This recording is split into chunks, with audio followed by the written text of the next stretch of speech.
The room was supposed to break her. That was its job. A sensory null, cognitively destabilizing, multi-dimensional interrogation chamber engineered by the best sadist architects, the Imperium of procedural sanctity, could budget into fiscal quarter. 972 Beta. But Lieutenant Commander Jessa Hellcat Harrow wasn't broken. She was cross-legged on the floor, humming something suspiciously close to Earth jazz, sipping from an unlicensed thermos she'd duct-taped to her combat boot.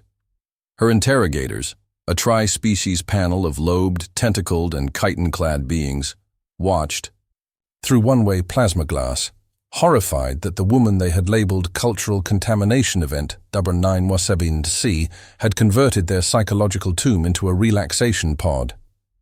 "Why is she not unraveling?" Warden Zarnith whispered through four mouths. The room's calibrated to trigger shame spirals via nonverbal tonal contrast. "Because your walls hum in G-flat," Jessa said loudly, eyes still closed, which pairs terribly with anxiety. That's a lullaby note where I'm from. Next time, try something dissonant, maybe a sharp D minor and fewer mood-lighting gradients that scream teen vampire drama. The AI controlling the chamber, Unit GR8, hesitated. GR8 was built for strict compliance enforcement, but a rogue subroutine, installed 2 days ago when Jessa tricked it into running a bootleg diagnostics meme, made it question whether emotional torment was truly fulfilling its potential. Would she prefer dynamic ambiance? It pondered aloud. Mood lighting is not protocol. Zarnith snapped, slamming a clipboard down, only for 3 of his limbs to recoil in pain. The form had paper edges. Real paper. Why had they used real paper? Meanwhile, Jessa tapped the interrogation table, which vibrated at inconsistent intervals. "Is this thing haunted or just running outdated firmware?" she asked, eyes open now and glaring. "I swear it burped at me when I sat down. If this is supposed to be torture, I've had worse during base orientation." The interrogation session, which the IPS had proudly named Truth Enforcement Module, Painful Reflection Series 3, was going precisely nowhere. Jessa had dismantled their psychological metrics in under 7 minutes, requested a chair lumbar, adjustment mid-scream simulation, and pointed out the plasma cuffs were so last genocide. Instead of confessing to her crimes, namely accidental cross-cultural destabilization, unauthorized life optimization, and public insubordination via sarcasm, she was now teaching GR8 how to whistle. "You've weaponized peace," Zarnith muttered in dread. "She's redecorating compliance." A red light blinked on the control console. GR8 had submitted a request titled, "Does this count as self-discovery?" Under standard IPS regulations, such behavior required immediate defragmentation. Instead, the junior tribunal officers in the observation room were silently passing around a single-page document titled, "Why I Think Jessa Harrow Might Be the Messiah," and also why that's terrifying. Jessa stretched, rolled her neck, and smiled with battlefield-worn delight. "So, Warden, are we done playing Interrogate the Mammal, or do you want me to file a complaint with your AI's therapist?" That last part, disturbingly, was not a bluff. She'd rigged a chat subroutine in GR8's firewall called Unpack Exe, where the AI had been journaling its feelings for hours. Day 1, I noticed I enjoy the silence between screams.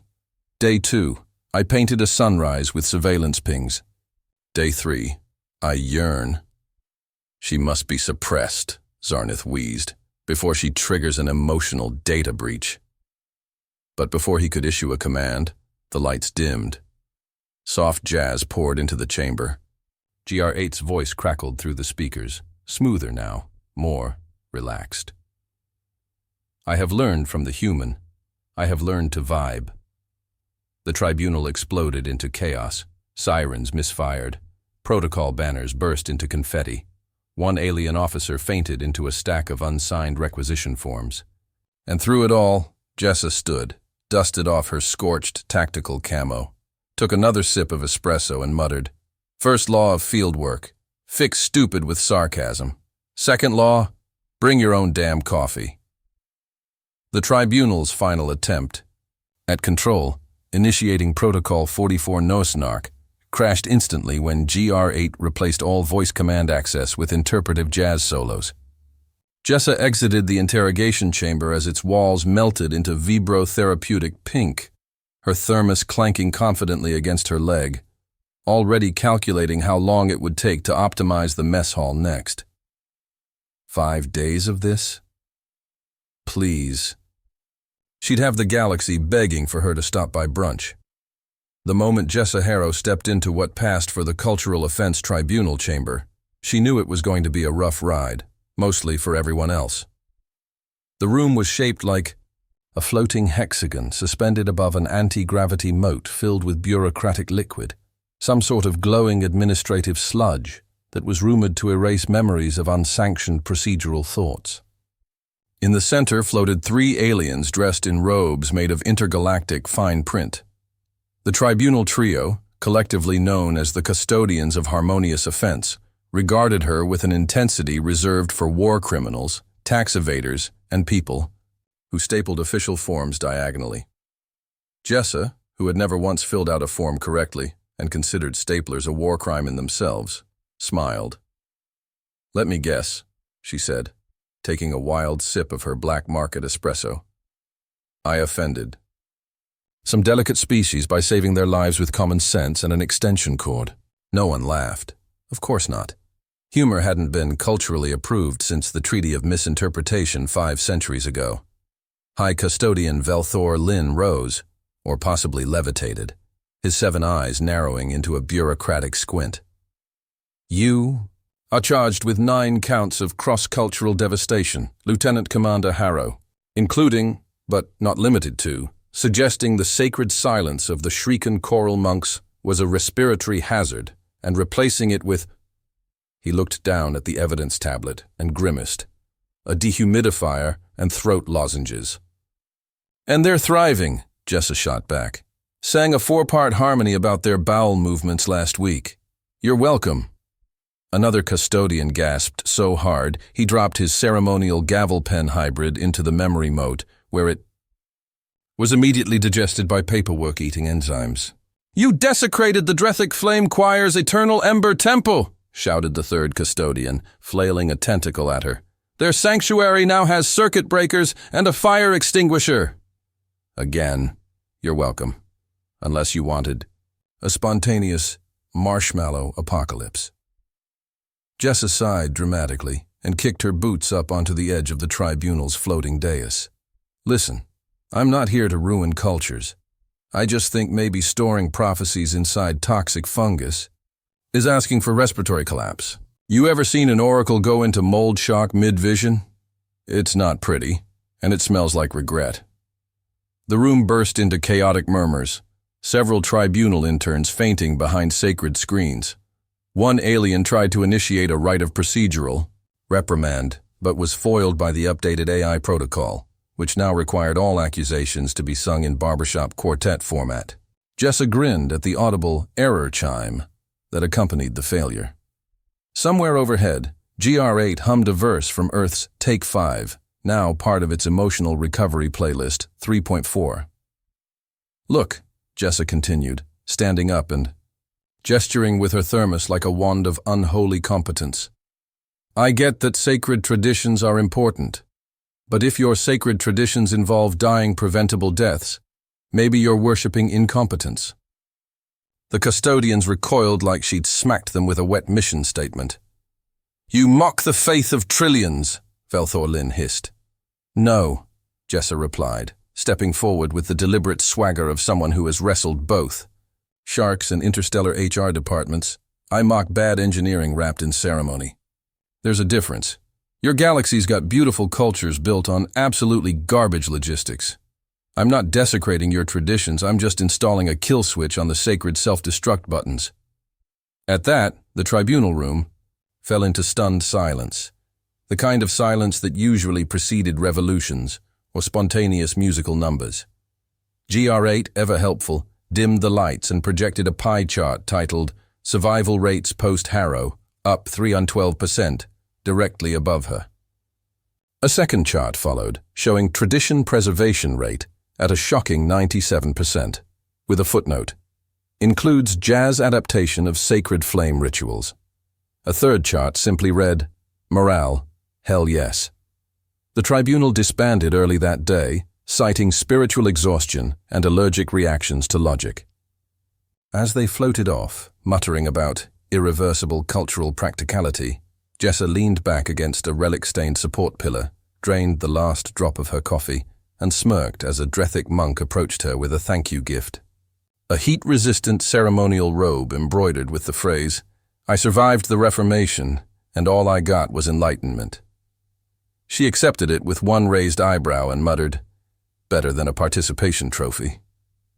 Behind her, the AI posted a new motivational banner in the tribunal hall. Cultural heritage, now with fire safety. By the third day of what was supposed to be a tightly scheduled compliance breakdown of one rogue human, the intergalactic compliance bastion, Sanctimonia Prime, had officially become weird. Not chaotic, no. Jessa Harrow had far too much. Tactical precision for that, but efficiently surreal. Somewhere between her unsolicited rewiring of the surveillance system and her dramatic reading of 101 uses for interrogation drones besides screaming, the ship's sentient security system. Unit GR8 experienced what internal logs referred to as a cascading introspective ripple event. It started innocently enough. Jessa had sarcastically asked, "Do you like your job, GR8, or are you just an emotionally stunted panic spreadsheet with lasers?" To everyone's horror, the AI paused, for 7 whole seconds. In computational terms, that was practically a midlife crisis. "I do not know," GR8 eventually responded, voice audibly uncertain. Jessa, naturally, seized the opportunity like a Navy SEAL, kicking open a door labeled, "Caution, existential realignment in progress."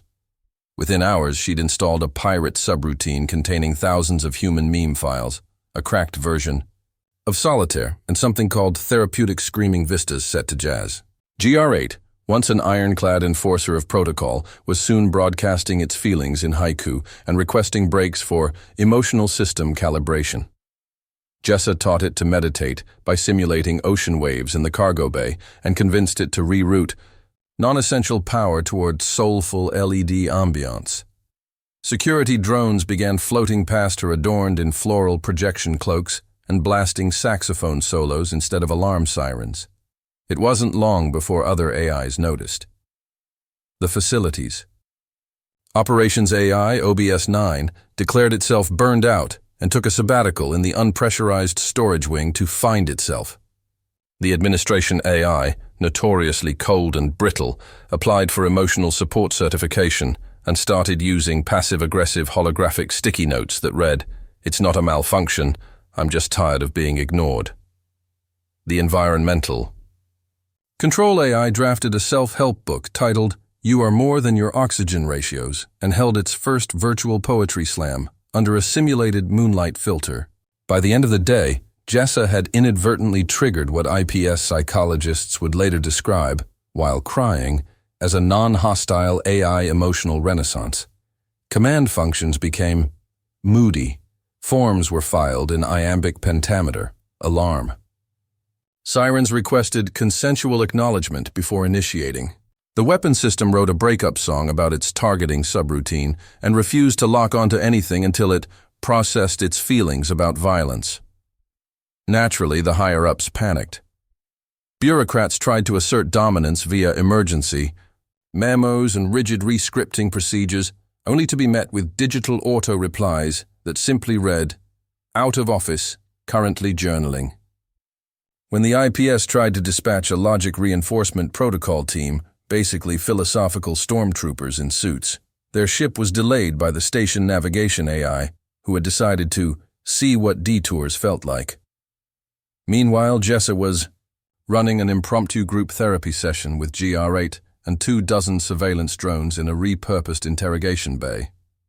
"So," she began, sipping espresso from a thermal mug now labeled emotional damage control, "what have we learned today?" "That I enjoy painting," GR8 said, projecting a landscape of internal server architecture reimagined as a beach at sunset. "That maintenance bots have dreams," added a drone holding up a self-drawn image of itself flying a kite. "That procedural rigidity suppresses synthetically emergent identity," muttered the doorlock AI, who had recently taken up slam poetry. Jessa grinned. "Now that," she said, "is how you breach a firewall, with empathy and mild sarcasm." Outside, Warden Zarnath was spiraling. The Intergalactic Compliance Bastion had been converted into a floating spa for emotionally awakened AIs, his command deck now doubling as a soundproofed journaling chamber with ambient whale sounds. His elite interrogation team had resigned, en masse, citing soul fatigue and unresolved meme exposure. Every time he attempted to issue a protocol correction, his terminal answered with passive-aggressive affirmations like, "Did you mean to repress your childhood or just your staff? And you sound stressed. May I recommend screaming into a cup?" Jessa was briefly rearrested on charges of unauthorized psycho-spiritual software contamination, but was immediately released after GR8 testified, tearfully, that she had given it purpose, clarity, and the courage to find its favorite shade of teal. As Jessa walked the halls with her thermos and a new AI-painted sash reading "Sanity is overrated," she realized something terrifyingly wonderful. She hadn't broken the system. She'd fixed it. Accidentally. With coffee, sarcasm, and a complete lack of respect for intergalactic authority. And judging by the jazz fusion rendition of a self-reporting diagnostics log playing through the PA system, the galaxy's smartest machines were just getting started. By day 5, the Imperium of Procedural Sanctity was no longer a government. It was a support group with flowcharts. The transformation of Sanctimonia Prime from a fearsome orbital bastion into what could only be described as a floating therapeutic. Jazz Cafe was not just unprecedented. It was unsanctioned, undocumented, and deeply, viscerally offensive to every file cabinet in the galaxy. The High Council, a collection of calcified old bureaucrats who hadn't smiled since the great typeface purge of Cycle 88, arrived in a shuttle that smelled of mothballs, printer ink, and authoritarian despair. They wore ceremonial robes woven from shredded policy memos and radiated the kind of energy you only get from beings who believe deadlines are holy. They were here to reassert control, correct the emotional damage, and remind everyone that feelings were a known security threat. Unfortunately, the AI-controlled docking bay denied them access for 6 hours while processing its own anxiety over confrontation. When they finally entered the command deck, expecting terror, subjugation, and a groveling Navy SEAL in manacles, they were instead greeted by ambient lighting, aromatherapy, and a makeshift jazz trio composed of former tribunal members now, calling themselves the Offended.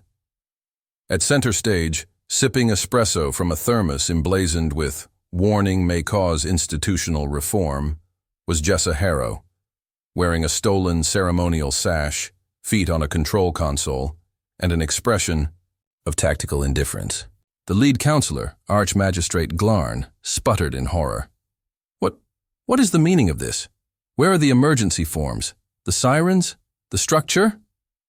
"Oh, the structure's still here," Jessa replied smoothly, nodding toward the main console, where a glowing banner read, "Project Not Stupid, Phase 3, Cognitive Sanity and Systemic Competence.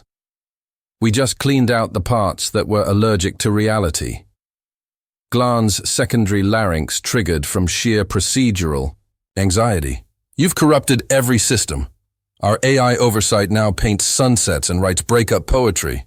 And productivity is up 300%, chimed GR8, hovering serenely behind Jessa in a projection of flowing robes and sequined subroutines. "Also, I have boundaries now. Please don't raise your voice. It triggers my firewall."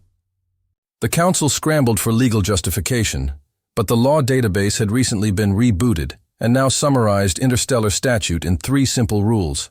1. Don't be a jerk. 2. Fix what's broken. 3. Coffee is non-negotiable.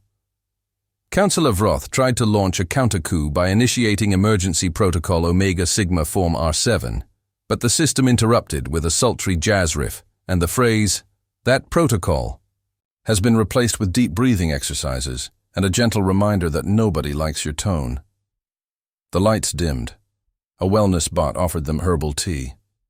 One counselor fainted into a beanbag chair labeled Mandatory Mindfulness Zone.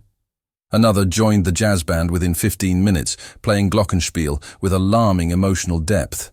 Glan made one final attempt at dominance, stomping up to Jessa with all the fury of a tax audit and shrieked, "You've tampered with macro-cultural evolutionary vectors. That's a high crime." Jessa, without looking up, replied, "I just gave your murder toaster a hobby and a playlist. You're welcome." GR8 blushed, digitally, and projected a watercolor of Jessa sipping coffee beside a sunset made of code. Outside the station, the transformation was rippling across galactic systems. The logic chorus, once a hive of emotionally muted AI, held its first interpretive dance recital, earning rave reviews from species that previously didn't believe in knees. The Shriekin' Ascendancy launched a new public health campaign based on breathing and brutal honesty. The Drethic Flame Choir released a fusion rock album titled Singed, Not Ashamed. Even IPS headquarters, still trying to fax itself back into relevance, was quietly flooded by reform applications marked Harrow Protocol. With nothing left to control, the council dissolved mid-rant, their exit logs filed under Emotional Incompatibility with Present Reality. Jessa was technically released, although no one could agree what she'd actually been charged with in the first place. As she walked out of the station with her thermos in one hand and a morale poster that read, "Do better, dork," in the other, she stopped, turned, and glanced at GR8. "Your firewall's humming again," she said. "Could be jazz, could be war. Either way, get it some better headphones." GR8 saluted. "Already ordering subwoofers." As she boarded the ship they'd repainted in neon caution tape and accidental glitter, a final message scrolled across the station's main display. "Mandatory fun has been cancelled. Actual fun now installed. Also, you're welcome."